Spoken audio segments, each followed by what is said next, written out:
PM Narendra Modi ने राष्ट्रीय गीत वंदे मातरम के 150 साल पूरे होने के उपलक्ष्य में इंदिरा गांधी इंडोर स्टेडियम में आयोजित कार्यक्रम में वंदे मातरम के पूर्ण संस्करण के सामूहिक गायन में शामिल हुए हैं।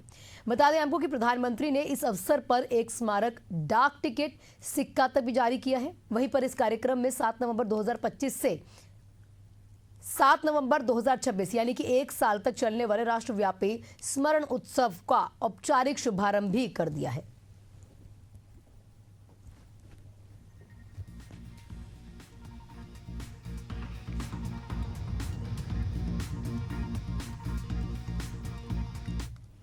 पीएम नरेंद्र मोदी बिहार विधानसभा चुनाव के लिए भी पहुंचे। बिहार विधानसभा चुनाव के दूसरे चरण के लिए भभुआ में पीएम मोदी ने जनसभा को संबोधित भी किया। उन्होंने इस दौरान एनडीए को विजय पथ पर अग्रसर भी बताया। पहले चरण के चुनाव के बाद एनडीए में खुशी की लहर दौड़ पड़ी है। खुशी की बात भी कहीं ना कहीं बताई है।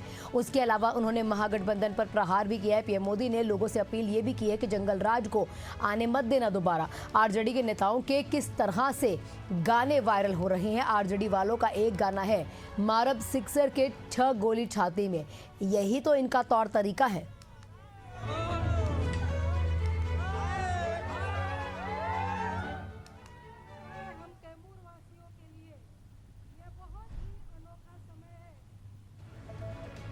एक और गाना चल रहा है,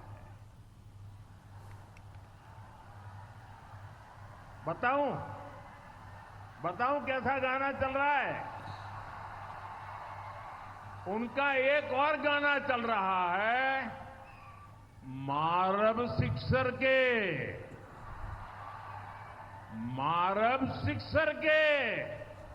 6 गोली छाती में। यही इनका तौर तरीका है, यही इनका प्लान है। इनसे कोई भी सवाल पूछेगा तो यही जवाब मिलेगा, मारब सिक्सर के 6 गोली छाती में। साथियों, यही जंगल राज की आहट है। ये बहनों बेटियों को, गरीब, दलित, महादलित, पिछड़े, अति पिछड़े समाज के लोगों को ये डराने का प्रयास है, भय पैदा करने का खेल है इनका। पीएम नरेंद्र मोदी अपने संसदीय क्षेत्र वाराणसी में पहुंच चुके हैं और यहीं पर इसी दौरान कई कार्यक्रमों में उन्होंने भाग भी लिया। रात्रि भोजन के बाद पीएम मोदी शहर में चल रहे निर्माणाधीन परियोजनाओं का स्थलीय निरीक्षण भी कर सकते हैं। अगले दिन यानी कि 8 नवंबर की सुबह PM Narendra Modi Banaras railway station से 4 नई वंदे भारत एक्सप्रेस ट्रेन को हरी झंडी भी दिखाएंगे। इसके बाद वो स्टेशन पर मौजूद प्रबुद्ध जनों और गणमान्य नागरिकों से संवाद करेंगे। पूरे कार्यक्रम के दौरान पीएम नरेंद्र मोदी करीब 16 घंटे काशी में रहेंगे। विभिन्न विकास कार्यों की प्रगति का जायजा लेंगे।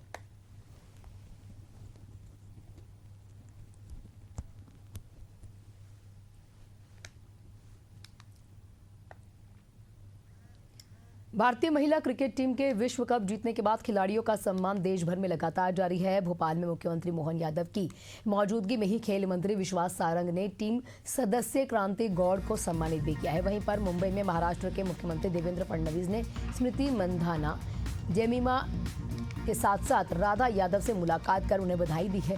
इसी तरह अमरावती में क्रिकेटर श्री चरनी ने मुख्यमंत्री चंद्रबाबू नायडू से मुलाकात की, मंत्री नारा लोकेश से मुलाकात की। वहीं पर पूर्व कैप्टन मिताली राज भी मौजूद रहती हैं।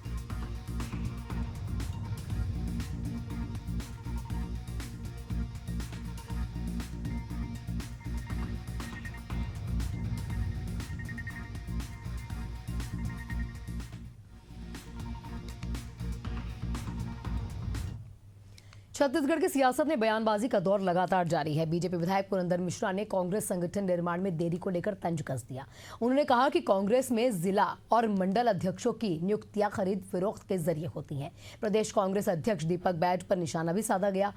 उन्होंने इस दौरान ये भी कहा है कि कांग्रेस में उनकी कोई सुनता ही नहीं है। बेहतर होगा कि वो बीजेपी में आ जाए, जहां पर सम्मान और मान दोनों मिलेगा। पुरंदर मिश्रा के इस बयान पर कांग्रेस ने पलटवार तक कर दिया। कांग्रेस संचार प्रमुख सुशील आनंद शुक्ला ने कहा कि पुरंदर मिश्रा एक्सीडेंटल विधायक हैं, उनका बयान निंदनीय है। रिपोर्ट देखिए।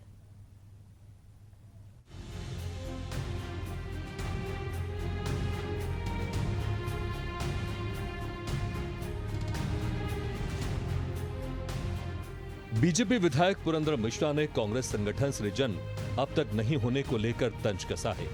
उन्होंने कहा कि कांग्रेस में जिला और मंडल अध्यक्षों की नियुक्ति खरीद फरोख्त के जरिए होगी। उन्होंने कांग्रेस प्रदेश अध्यक्ष दीपक बैज को निशाने पर लेते हुए कहा कि दीपक बैज किसी भ्रम में ना रहें। कांग्रेस में उनकी बात कोई नहीं सुनता। कांग्रेस का यही कल्चर है। इतना ही नहीं, पुरंदर मिश्रा ने दीपक बैज को भाजपा में शामिल होने का न्योता देते हुए कहा, कांग्रेस छोड़कर भाजपा में आ जाइए, यहाँ आपको मान और सम्मान दोनों मिलेगा। उसकी बात को कोई सुनता ही नहीं ना, इसलिए तो बोल रहा हूं हमारे तरफ आ जा, तेरे को मान सम्मान मिलेगा, तुम सांसद रहो भाई। कहाँ पचड़ा पड़ा है और इसके सब के पीछे कोई न कोई ऐसा रहस्य है ताकि ये बिक्री करके, खरीदी बिक्री करके जो कल्चर कांग्रेस कर रहा है उसके कारण जिलाध्यक्ष दिल्ली से नियुक्त हो। बीजेपी विधायक के इस बयान पर कांग्रेस ने पलटवार किया है। कांग्रेस के संचार प्रमुख सुशील आनंद शुक्ला ने कहा कि पुरंदर मिश्रा एक्सीडेंटल विधायक हैं। पीसीसी चीफ दीपक बैज को इस तरह का ऑफर देना काफी निंदनीय है। बीजेपी को विधायक के बड़बोलेपन पर लगाम लगाना चाहिए। पुरंदर मिश्रा की राजनीतिक हैसियत क्या है? एक्सीडेंटल विधायक हैं, धोखे से लाइजनिक के माध्यम से टिकट प्राप्त कर लिए।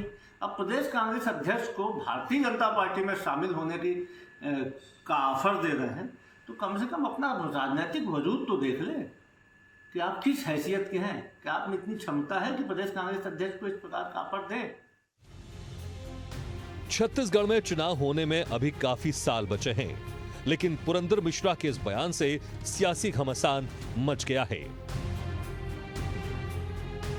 एशियन न्यूज के लिए शशिकांत साहू की रिपोर्ट। खबरों में आगे बढ़ते हैं, बात नक्सलियों की करेंगे। छत्तीसगढ़ के वनांचल क्षेत्र में नक्सली संगठन को लगातार झटका मिल रहा है और कहीं ना कहीं आगे हमारे जवान भी बढ़ रहे हैं। आए दिन बड़ी संख्या में नक्सली आत्मसमर्पण करके विकास की राह पर हमारे जवान चल रहे हैं। इसी बीच एक बार फिर से गरियाबंद जिले में नक्सली संगठन को एक बड़ा झटका मिला। यहां पर एक साथ 7 से 8 नक्सलियों ने सरेंडर कर दिया है। मिली हुई जानकारियों के अनुसार सभी नक्सली हथियार के साथ एसपी कार्यालय पहुंचे और जहां पर सभी ने एसपी के सामने सरेंडर कर दिया। इसी दौरान एसपी ने भी सभी सरेंडर नक्सलियों से हाथ मिलाकर उनका स्वागत किया। आपको जानकारी ये भी दे दें कि बीते दिनों लगभग 210 नक्सलियों ने आत्मसमर्पण किया। इनके पास 153 हथियार बरामद हुए और यह अब तक का सबसे बड़ा सामूहिक आत्मसमर्पण कार्रवाई मानी गई है। इसके साथ ही साथ अबूझमाड़ क्षेत्र में लगभग नक्सल मुक्त घोषित उसे कर दिया गया है या किया जा सकता है, कह सकते हैं। उत्तर बस्तर से लाल आतंक का अध्याय समाप्त होने जा रहा है।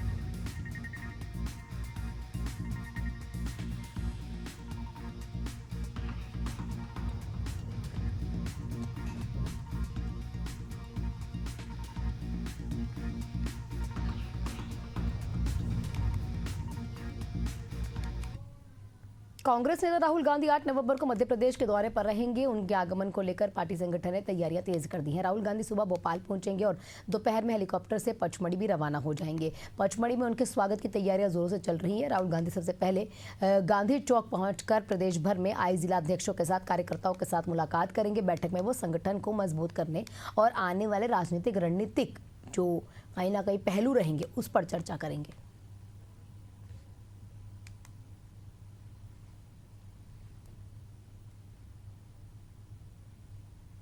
मध्य प्रदेश में कांग्रेस कमेटी द्वारा संगठन सृजन अभियान कराया गया था, जिसको राहुल गांधी जी की मंशा अनुरूप निष्पक्षता के साथ में जमीनी कार्यकर्ताओं को जिला अध्यक्ष के पद के लिए यहाँ पे निर्वाचित किया गया था। हमने 10 दिनों का ये शिविर आयोजित किया था। मध्य प्रदेश कांग्रेस कमेटी द्वारा 10 दिनों तक पूरे 71 जिला अध्यक्षों को ट्रेनिंग प्रोग्राम कराया गया, जिसके अंतिम दिनों में राहुल जी आ रहे हैं। राहुल जी संगठन सृजन की जो उनकी मंशा थी और क्या ग्राउंड पे काम होना चाहिए, जिला अध्यक्षों को निर्देशित करेंगे। जिला अध्यक्षों को क्या चुनौतियों का सामना करना पड़ता है जमीनी स्तर पे, उन सभी पे चर्चा होगी। कल वो भोपाल पधारेंगे, भोपाल से चौपर के माध्यम से पचमढ़ी पहुंचेंगे। वहाँ पे संगठन सृजन से जो जिलाध्यक्ष चयनित किए हैं उन सभी जिलाध्यक्षों से चर्चा करेंगे, अपनी बात रखेंगे, उनकी बात सुनेंगे। जो मध्य प्रदेश के मूल मुद्दे हैं जिन पे भाजपा पर्दा डालने का कार्य कर रही है, उन सभी ज्वलंत विषयों पर चर्चा की जाएगी। रात्रि विश्राम वो वहीं करेंगे और उसके बाद में मैं समझता हूँ संगठन किस दिशा में काम करेगा, किस दिशा में जिलाध्यक्षों को कार्य करना है, उस सभी का निर्देश जिलाध्यक्ष राहुल गांधी जी से प्राप्त।